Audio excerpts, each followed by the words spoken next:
One day series জেতা বাংলাদেশ দলের পরবর্তী মিশন এখন টি-20 সিরিজ। টি-20 ক্রিকেটাররা সব এখন চট্টলায়। শুক্রবার দেখা গেল বাংলাদেশ টি-20 দলের চমক আব্দুল গফফার সাকলাইনকে। টেনিস তারকা সাকলাইনের জীবন পাল্টাতে শুরু করে 2024 সাল নাগাদ। জানেন কি, বর্তমান বোর্ড সভাপতি ও সাবেক অধিনায়ক তামিম ইকবালের উইকেটটাই ঢাকা প্রিমিয়ার লিগে সাকলাইনের প্রথম উইকেট। মূলত 2025 এশিয়া কাপ রাইজিং স্টার্স টুর্নামেন্টে আলো কাড়েন সাকলাইন। এরপর স্বপ্নের মতো কাটলো রাজশাহীর হয়ে বিপিএল জার্নি। নীলফামারী সৈয়দপুরের সাকলাইন তাই জাতীয় দলে ঢোকার আগেই বেশ জনপ্রিয়। এরই মধ্যে চট্টগ্রামে দেখা গেল ভক্ত সমর্থকরা হাজির সাকলাইনের সঙ্গে সেলফি আবদার মেটাতে।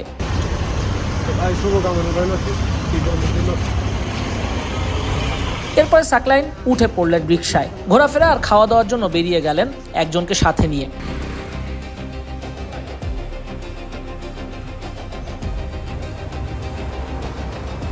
অন্যদিকে সাকলাইনরা আশায় চ্যালেঞ্জ বেড়েছে বোলিং অলরাউন্ডার সাইফুদ্দিনের। বাংলাদেশ দলের হয়ে 29 ওয়ানডে ও 47 টি-20 খেলা এই ক্রিকেটার মুদ্রার এপিট ওপিট সবই দেখেছেন। ফেনী এক্সপ্রেসের ক্যারিয়ার বিষণ্ণ করেছে ঘন ঘন চোট।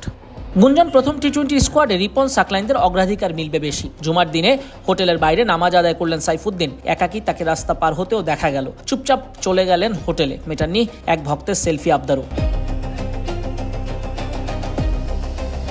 বাংলাদেশ ও নিউজিল্যান্ড দুই দলেরই বেশিরভাগের দিন কাটলো হোটেলে থেকেই। টাইগারদের ওয়ানডে সদস্যরা চলে গেছেন এরই মধ্যে।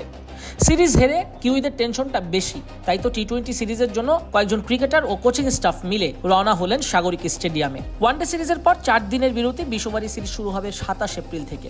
দ্বিতীয় ম্যাচ 29 এপ্রিল। বাকি শেষ টি-20 হবে ঢাকায় 2রা মে। নাজমুস সাকিব, কালবেলা।